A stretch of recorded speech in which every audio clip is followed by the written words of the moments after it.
Battles of the हेमस के last episode में हमने देखा था कि सियाओ युआन और मास्टर याओ लाओ स्काई मैंसन अलायंस बनाने के लिए फाइनली पिल टावर पहुंच चुके थे और अब स्टेज सेट हो चुका था एक हाई लेवल पिल कंपटीशन के लिए।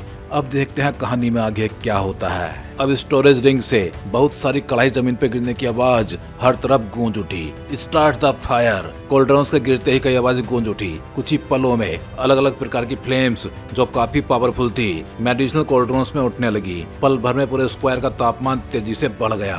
सियाओ युआन का चेहरा धीरे धीरे गंभीर होता चला गया जब उसने अपने आसपास के मेडिसिनल कोल्ड्रॉन्स देखे, लेकिन उसने खुद कोई कोल्ड्रॉन नहीं निकाला। इसके बजाय उसने अपना दायां हाथ आगे बढ़ाया और अचानक उसे कसा। एक पर्पल ब्राउन फ्लेम जिसमें हल्की डेंस व्हाइट चमक थी उसके हाथ पे जलने लगी। ये फ्लेम दिखाई देते ही अचानक फैल गई। कुछ ही पलों में ये सियाओ युआन के सिर के ऊपर जलती हुई आग के बादल की तरह चमकने लगी। तुरंत ही ये फायर क्लाउड इकट्ठा हुई और कई चौंकी हुई निगाहों के सामने एक पर्पल ब्राउन मेडिसिनल कोल्ड्रॉन में बदल गई। ये कोल्ड्रॉन पूरी तरह फ्लेम से बना हुआ था।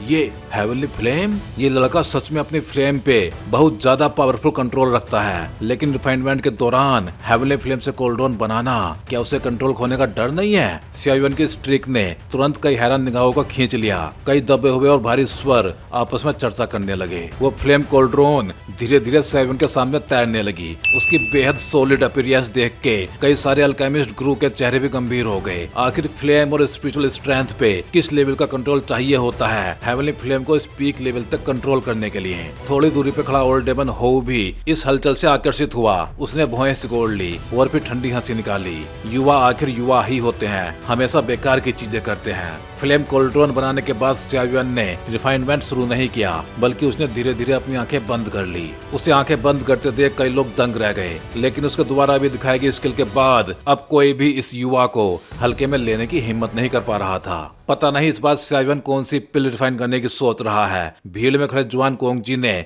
सियाओ युआन को देखते हुए मन में सोचा, सियाओ युआन ने लगभग वो सब कुछ सीख लिया है जो मैं जानता हूँ। मैंने कभी टायर 9 मेडिसिनल पिल रिफाइन करने की कोशिश नहीं की, इसलिए मैं उसे केवल 2 ही मेडिसिनल फॉर्मूला दे पाया। याओ लाओ ने धीरे से कहा, मेडिसिनल फॉर्मूला की अहमियत ऐसे लेवल पे पहुँच के साफ हो जाती है। बिना टायर 9 मेडिसिनल पिल फॉर्मूला के किसी भी हालत में टायर 9 पिल रिफाइन नहीं की जा सकती। टायर 9 फॉर्मूला किसी तियान क्लास जी मेथड या डोव स्किल से कम नहीं होता। वर्षों की मेहनत के बाद भी याओ लाओ सिर्फ 2 फॉर्मूला जुटा पाए थे, वो भी टायर 9 की सबसे नीचे वाली कैटेगरी ट्रीजर पिल के।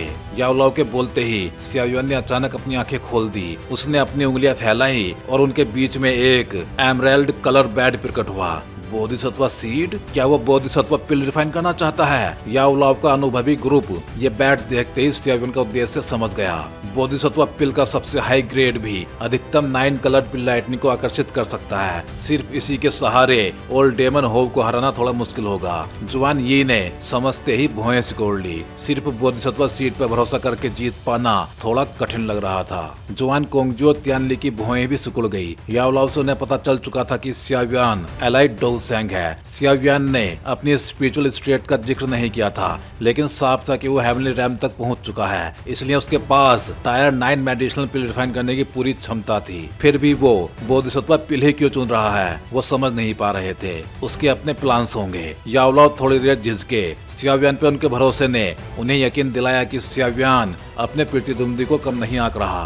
बोधिसत्व सीड निकालने के बाद सियाओ युआन की नजर याओ लाओ के ग्रुप पे गई। उनके चेहरों पर चिंता की लकीरें देख के वो हल्के से मुस्कुराया। लोग सोच सकते थे कि पिल रिफाइनमेंट का उसका अनुभव ओल्ड डेमन होव जैसे बूढ़ों से कम होगा। सामान्य तौर पे तो ऐसा ही होता है, क्योंकि वो सैकड़ों साल से रिफाइन कर रहे थे। लेकिन सियाओ युआन ने बोधिसत्व ट्री के नीचे मेडिटेशन करते हुए 100 जन्मों का अनुभव प्राप्त किया था, जिसने उसे अनगिनत लाभ दिए थे, और उन्हीं लाभों में से एक था पिल रिफाइनमेंट का अनुभव। बोधिसत्व सीड निकालने के बाद सियाओ युआन ने सामने की खाली जगह में अपना हाथ लहराया और बहुत सारी मेडिसिनल हर्ब्स लगातार उसके स्टोरेज रिंग से बाहर उड़ के निकलने लगे। पलक झपकते ही वो उसके सिर के ऊपर हवा में एक ढेर की तरह जमा हो गए। एक नजर में ही साफ था कि उनकी संख्या कम से कम 1000 थी। इतने सारे मेडिसिनल मटेरियल्स देख के आसपास के अल्केमिस्ट शॉक्ड रह गए। सियाओ युआन ने इन लोगों की हैरानी को पूरी तरह नजरअंदाज कर दिया। उसका हाथ हवा पर हल्के से दबा। ऊपर जमा उन मेडिसिनल मटेरियल मटेरियल्स के ढेर से बड़ी मात्रा अलग हुई और तेजी से मेडिसिनल कोल्ड्रोन में फेंकी गई। कोल्ड्रोन के भीतर मौजूद फायर ड्रैगन ने उन्हें निगल लिया।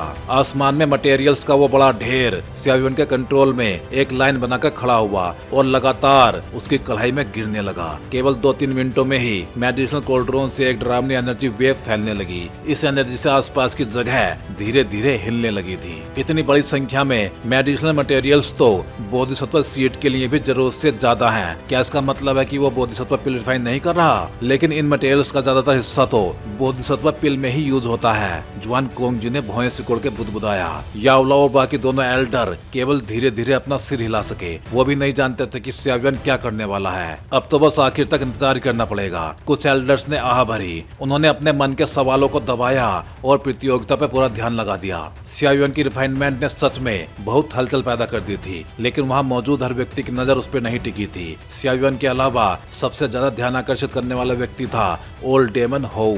चाहे वो कितना भी नापसंद किया जाता हो, लेकिन उसकी पिल रिफाइनिंग एबिलिटी पे कोई शक नहीं था। याओलाओ के पिल गैदरिंग चैंपियन की जगह लगभग छीन लेने वाला इंसान उसका टैलेंट ही था। और अब का ओल्ड डेमन होउ तो पहले वाला युवा भी नहीं रहा था। इतने सालों की ट्रेनिंग के बाद उसकी मेडिसिनल रिफाइनमेंट एबिलिटी आसमान छू चुकी थी। स्मॉल पिल टावर में भी शायद ही उसे कोई पार कर सके। इस एल्डर सिलेक्शन में ओल्ड डेमन होउ के जीतने की संभावना सबसे ज्यादा थी। इस वक्त ओल्ड डेमन होउ पूरी तरह अपनी कढ़ाई पे केंद्रित था। कई सारे मेडिसिनल मटेरियल्स उसके चारों ओर घूम रहे थे। कभी कभार कुछ अत्यधिक एनर्जी वाले मटेरियल्स कोल्ड्रोन में फेंके जाते और तुरंत रिफाइन होकर सोलिडिफाई हो जाते। उसके हर कदम में अनुभवी ग्रैंड मास्टर जैसी सहजता झलक रही थी। स्टोन स्टेज पे बैठे सातों एल्डर्स की नजरें धीरे धीरे पूरे स्क्वायर पे घूमी और उन्होंने सिर हिलाया। लगता है इस बार ओल्ड डेमन होउ ही जीतेगा। एक एल्डर ने उसकी रिफाइनमेंट देख के हंसते हुए कहा। बाकी एल्डर्स ने भी सहमति में सिर हिलाया। ओल्ड डेमन होउ की मेडिसिनल रिफाइनमेंट स्किल्स उनसे कम नहीं थी। फर्स्ट एल्डर ने इन सब पे कोई भी टिप्पणी नहीं की। उनके दोनों हाथ स्लीव्स में छिपे हुए थे और उनकी शांत आंखें सियावियन की ओर मुड़ गई। बीते सालों में बहुत कम लोग ऐसे थे जिन्हें वो देख ना पाया हो, पर वो युवा सियावियन न जाने क्यों उसे समझ पाना बहुत मुश्किल लग रहा था। ऐसा एहसास उसे एक अजीब सी चेतावनी दे रहा था। इस सिलेक्शन में शायद एक डार्क हॉर्स उभरने वाला है। पिल रिफाइनमेंट, खासकर हाई टायर मेडिसिनल पिल्स का रिफाइनमेंट बेहद लंबा समय लेने वाला काम है। सियावियन जैसे लेवल वाले अल्केमिस्ट के लिए 10 दिन से आधा महीना लग जाना आम बात थी। इसलिए आसपास के अल्केमिस्ट ने कोई अधीरता नहीं दिखाई। समय बहता गया और 5 दिन पलक झपकते ही बीत गए। कई मेडिसिनल कोल्ड्रोन से चाउटिक एनर्जी बहने लगी, जिससे बहुत सारे मेडिसिनल एसेंस नष्ट हो गए, लेकिन कोई भी इससे निराश नहीं हुआ। असफलता उनके लिए बहुत सामान्य थी। कोई भी 100% सफलता का दावा नहीं कर सकता, खुद सियावियन भी नहीं, क्योंकि इन 5 दिनों में उसकी असफलता दर काफी ज्यादा रही। उसने 3 बार मेडिसिनल मटेरियल्स के कोल्ड्रोन्स नष्ट कर दिए थे। हर असफलता की वजह अलग थी, लेकिन सौभाग्य से इन 3 असफलताओं के बाद सियावियन की रिफाइनमेंट स्मूथ और तेज हो गई। उसकी समझ और एक्सपीरियंस बढ़ गया था। 5 दिनों के बाद सभी अपनी सही लय में आने लगे। असफलताओं की संख्या कम होने लगी। अगले 5 दिन और बीते और कुछ अल्केमिस्ट के कोल्ड्रोन में एम्ब्रोनिक पिल का आकार बनने लगा। आसपास की एनर्जी और भी ज्यादा तीव्र होने लगी। समय के साथ साथ पूरा मैदान गंभीर होता गया। सभी महसूस कर सकते थे कि अब सबसे दिलचस्प पल आने वाला है। आसमान में अचानक काले बादल इकट्ठा होने लगे और उनमें बिजली सिल्वर स्नेक्स की तरह नाचने लगी। कुछ ही पलों बाद बादलों पे धीरे धीरे परतों में रंग उभरने लगे, जब तक कि 7 रंग न दिखाई दे गए। सियावियन के कोल्ड्रोन से तो अभी तक कोई हलचल भी नहीं हुई थी, लेकिन उसके चेहरे पे कोई चिंता नहीं थी। कोई नहीं जानता था कि वो सच में शांत था या फिर बस दिखावा कर रहा था। ओल्ड डेमन होउ 3 दिनों में पिल को सफलतापूर्वक फॉर्म कर लेगा। अगर मेरा अनुमान सही है तो वो फ्लेम डेमन क्वाइट मिस्टीरियस पिल रिफाइन कर रहा है। अगर उसने ये मेडिसिनल पिल सफलतापूर्वक रिफाइन कर ली तो निश्चित रूप से वो 9 कलर्ड पिल लाइटनिंग आकर्षित करेगा। जुआन कोंगजी ने सबको बताया।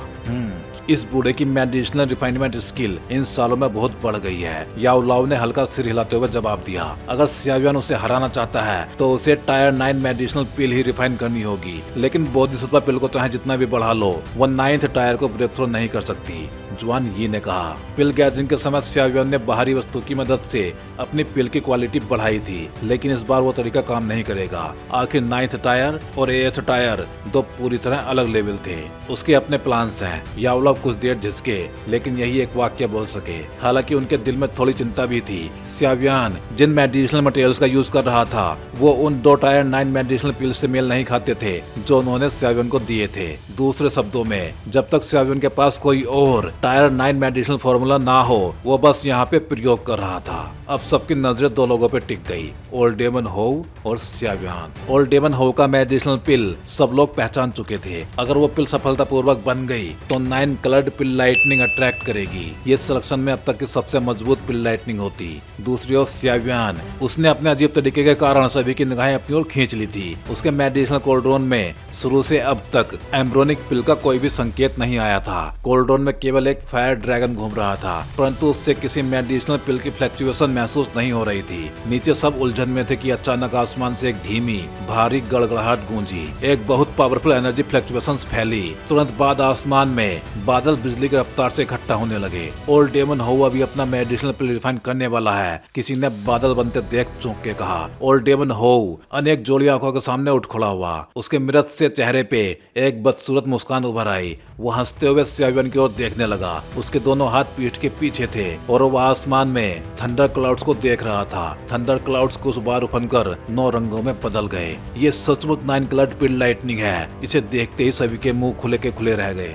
याओ चैन, लगता है इस बार ये बूढ़ा ही विजेता होगा। ओल्ड डेमन होउ थंडर क्लाउड्स को देखते हुए हंसा, फिर उसने सिर घुमाया और भीड़ में खड़े याओलाव की ओर देख के ठंडी हंसी निकाली। याओलाव ने सुनते ही अनचाहे ही भौएं सिकोड़ ली। वो बोलने ही वाले थे कि तभी एक हल्की हंसी सुनाई दी। ऐसा जरूरी नहीं है। ओल्ड डेमन होउ का चेहरा गहरा पड़ गया। उसने आवाज की दिशा में देखा। स्याबियान, जिसने अब तक आंखें बंद कर रखी थी, धीरे धीरे उन्हें खोल रहा था। आसपास की सभी निगाहों में हैरानी भर गई। किसी ने उम्मीद नहीं की थी कि स्याबियान ऐसा कुछ कहेगा। जूनियर, यहाँ जुबानी जीतने से कुछ नहीं होगा, ओल्ड डेमन होउ ने ठंडी हंसी के साथ कहा। उसकी नजर फिर स्याबियान के फायर कोल्ड्रोन पे गई। वो अब भी पिल की कोई फ्लक्चुएशन महसूस नहीं कर पा रहा था। उसकी आंखों में हल्की सी उपवास भरी चमक उभरी। स्याबियान बस मुस्कुराया और धीरे धीरे खड़ा हो गया। स्याबियान के खड़े होते उसके सामने का फायर कोल्ड्रोन हल्के से कांपने लगा। ये क्या? बहुत से लोग आश्चर्य से उसकी ओर देखने लगे। फायर कोल्ड्रोन से हल्की मेडिसिनल पिल की रिपिल्स आ रही थी। स्टोन स्टेज पे बैठे फर्स्ट एल्डर ने खुरदरी लेकिन शांत आवाज में कहा। बाकी 6 एल्डर्स की आंखों में शौक उभर आया।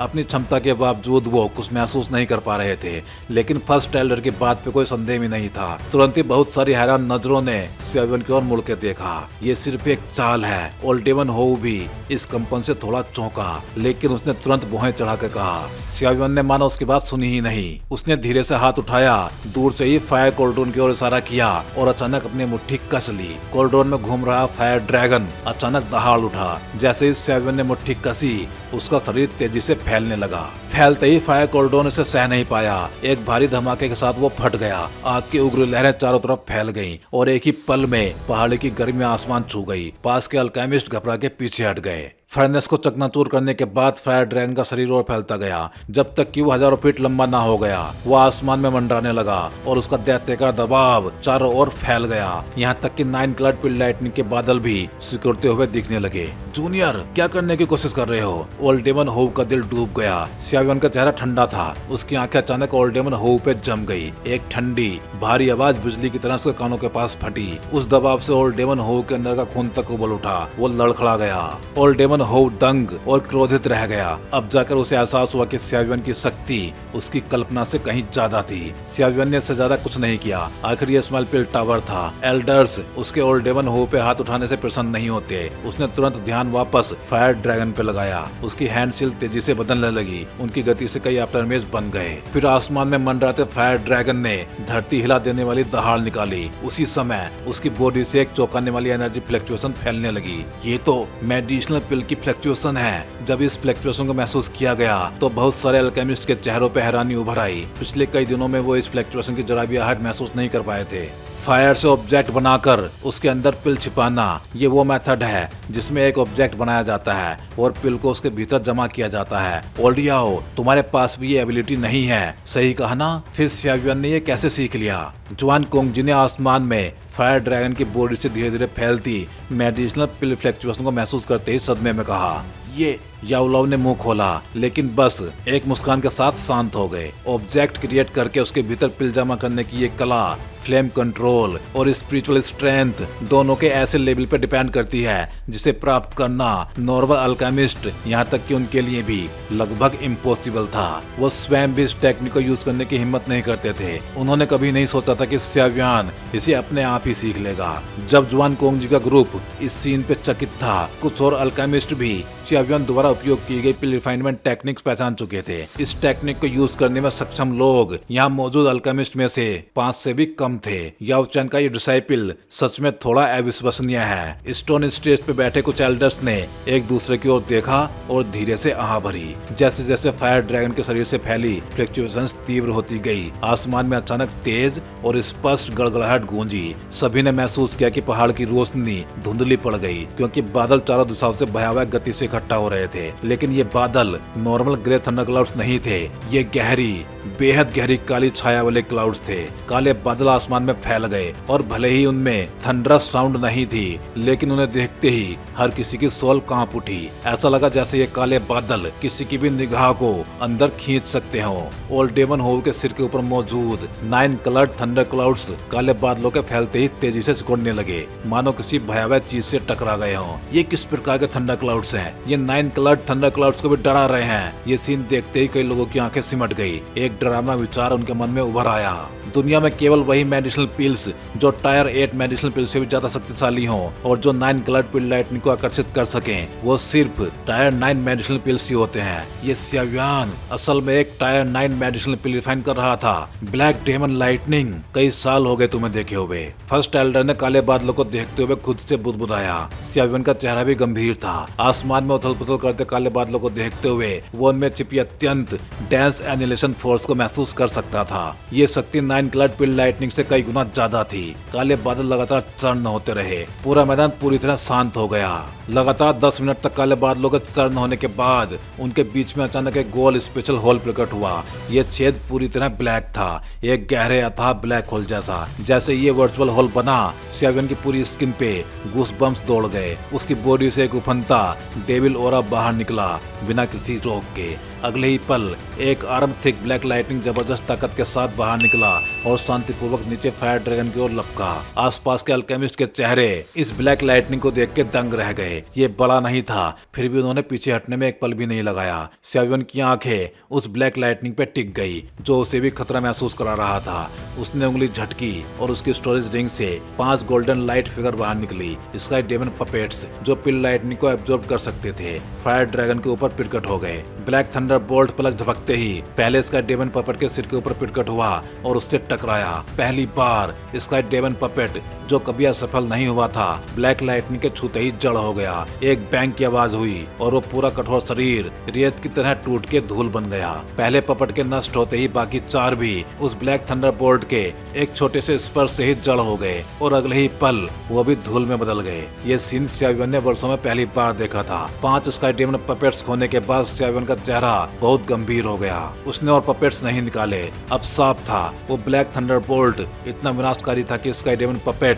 उसे अब्जॉर्ब नहीं कर सकते थे। उसे खुद ही इसका सामना करना होगा। उसने सिर उठाया। उसकी गहरी काली आंखें सीधे ब्लैक थंडर बोल्ट को देख रही थी जो उसकी ओर दौड़ रहा था। स्यावियान ने धीरे से अपनी मुट्ठी भींची। जैसे ही उसने मुट्ठी कसी, पहाड़ के आसपास की नेचुरल एनर्जी मानो उसकी मुट्ठी की ओर खींचने लगी। हर दिशा से एनर्जी एकत्र होके उसकी मुट्ठी पे जमा हो गई। एक एलाइट डोवसेंग नेचुरल एनर्जी को कंट्रोल कर सकता है। डोवची समाप्त होने के बाद भी वो हवा में मौजूद एनर्जी से विनाशकारी अटैक कर सकता है। यही एलाइट डोवसेंग की सबसे डरावनी पावर है। Break it. स्यावियान के पंच पे भयंकर एनर्जी इकट्ठा हो गई। कांच जैसी चमक उसमें टिमटिमाने लगी। अगले ही पल उसका पंच ब्लैक थंडर बोल्ट से दा टकराया। टकराते ही एक विनाशकारी तूफान चारों दिशाओं में फैल गया। ह्यूमन और बिजली के संपर्क बिंदु से पूरा आसमान मानो कांच की तरह फट गया, जोरदार क्रैकिंग साउंड के साथ। थोड़ी दूरी पे खड़े ओल्ड डेमन होव के सिर के ऊपर मौजूद कलरफुल पिल लाइटनिंग भी इस तूफान में चिरके नष्ट हो गई। ओल्ड डेमन होव के चेहरे पे अत्यंत विचित्र भाव उभर आए। वो आसमान को देखता रह गया, जो पलक झपकते ही पूरी तरह खाली हो चुका था। आसमान में एक भयावह एनर्जी स्टॉर्म पागलों की तरह उफनने लगा। 10,000 फुट के दायरे में हर चीज काली पड़ गई। स्पेस ही उस भयानक टकराव से डिस्टॉर्ट होने लगा था। ज्यादातर लोगों के चेहरे इस काले हुए आसमान को देख के बदल गए। वो स्यावियन ब्लैक डेमन लाइटनिंग से टकराने की हिम्मत कर रहा है। स्टोन स्टेज पे मौजूद कुछ एल्डर्स अवाक होकर बुदबुदाए। वो स्यावियन एक इनिशियल 1 स्टार डोसेंग है। उसके लिए ब्लैक डेमन लाइटनिंग से लड़ना बहुत कठिन नहीं होगा। फर्स्ट एल्डर ने आसमान की ओर देखते हुए शांत आवाज में कहा, ये ब्लैक डेमन लाइटनिंग भले ही टायर 9 पिल लाइटनिंग जितनी मात्रा में ना हो, लेकिन इसकी शक्ति अत्यंत भयानक है। एक अलाइट बैंसेंग भी उस एक प्रहार को यूं ही नहीं झेल सकता। 1 स्टार डोसेंग। 6 बूढ़े एल्डर्स ये सुन के कांप गए। लगता है इस चैन में स्यावियन ही विजयी होगा। एक एल्डर ने आह भरी, अगर ऐसा हुआ तो अलायंस के मामले में उन्हें बढ़त मिल जाएगी। आसमान में रेजिंग एनर्जी स्टॉर्म 10 मिनट से ज्यादा समय तक चिल्लाता रहा, फिर धीरे धीरे बिखरने लगा। तूफान के हटते ही डिस्टॉर्ट स्पेस धीरे धीरे ठीक होने लगी और गर्म धूप फिर से पर्वत पे उतर आई। तूफान छटते ही सभी की निगाहें आसमान की ओर उठी और वहाँ एक युवा खड़ा था। वो भयानक एनर्जी स्टॉर्म उसे छू भी नहीं पाया था। जैसे ही काले बादल छटे, नीचे का फायर ड्रैगन आकाश की ओर दहाड़ा। उसके विशाल शरीर से अचानक चमकदार प्रकाश फूटा। एक चौंकाने वाली एनर्जी पूरे एरिया में फैल गई। फ्लक्चुएशन जंगली और उग्र हो गई। अंत में फायर ड्रैगन ने एक अंतिम दहाड़ मारी और बहुत सारी आंखों के सामने उसका शरीर फट गया। फटते ही उसकी बॉडी से एक चमकदार लाइट रे आसमान की ओर उछली, मानो आग की कैद से भाग रही हो। भागने की कोशिश। स्यावियन जोर से हंसा। उसका शरीर झपक के उस लाइट के सामने प्रकट हो गया। उसका बड़ा हाथ लाइट पे झपटा। जैसे ही उस लाइट को पकड़ने की कोशिश की, वो तेजी से फूला और पल भर में एक विशाल दुष्ट दैत्य बन गया। उसके तीखे पंजे चीखती हवा के साथ स्यावियन पे गिरे। टक्कर के साथ ही डेविल ने दर्द भरी दहाड़ मारी और उसका भारी शरीर पीछे जा गिरा। स्यावियन मुस्कुराया और तुरंत उसके पीछे दौड़ा। ये देखकर डेविल की बॉडी से एक बार फिर बहुत तेज रोशनी फूटी। उसका शरीर सिकुड़ने लगा और पल भर में ही वो मानव रूप ले चुका था। लाइट गायब होते ही स्यावियन अचंभित रह गया, क्योंकि उसके सामने एक और स्यावियन खड़ा था। दिलचस्प, क्या ये टायर 9 ट्रेजर पिल है? ये तो ह्यूमन फॉर्म भी ले सकती है। स्यावियन मुस्कुरा दिया। टायर 9 ट्रेजर पिल थोड़ी इंटेलिजेंस रखती है, लेकिन स्यावियन जैसे विशेषज्ञ से लड़ने की ताकत नहीं। ह्यूमन रूप में बदला हुआ टायर 9 ट्रेजर पिल भाषा नहीं समझता था, इसलिए केवल दहाड़ सकता था। ये सीन कई लोगों को स्तब्ध कर गया। अल्केमिस्ट ग्रैंड मास्टर्स ने भी शायद ही कभी टायर 9 ट्रेजर पिल देखी थी। इसे मानव रूप में बदलते देख के वो भी अचंभित थे। इस छोटे लड़के ने सच में रिफाइनमेंट सफल कर लिया, पर मैं सोचता हूँ ये किस प्रकार की मेडिसिनल पिल है। किसी मेडिसिनल फॉर्मूला के बिना टायर 9 मेडिसिनल पिल रिफाइन करना असंभव है। जुआन कोंगजी हंसा। याओलाव ने सिर हिलाया। वो इस पिल को नहीं पहचानते थे, बस उसमें बोधिसत्व पिल की हल्की सुगंध महसूस हो रही थी, लेकिन इसकी पावर बोधिसत्व पिल से कई गुना ज्यादा थी। स्यावियन ने आकाश में और देर नहीं की। उसने मौका पाके मुट्ठी बंद की और टायर 9 मेडिसिनल पिल को स्टेबल कर लिया। इसके बाद वो आगे बढ़ा और उसका माथा छुआ। टायर 9 ट्रेजर पिल कांपी और धीरे धीरे सिकुड़ के एक गोल एमरल्ड ड्रैगन आई साइज्ड मेडिसिनल पिल बन गई। वो पिल स्यावियन की हथेली में तैरती रही। उससे फैलती पिल फोक की परतें चारों ओर बिखरने लगी। देखने में ये अत्यंत मिस्टीरियस प्रतीत हो रहा था। इसके बाद एक एल्डर बोलते हैं, कृपया आप दोनों अपनी रिफाइंड मेडिसिनल पिल का परिचय दें। फ्लेम डेमन क्वाइट मिस्टीरियस पिल। ये 9 कलर्ड टायर 8 मेडिसिनल पिल फायर एफिनिटी डोची का साधक इसे खा के अपनी डोची को रूपांतरित कर सकता है और अपनी फाइटिंग पावर बढ़ा सकता है।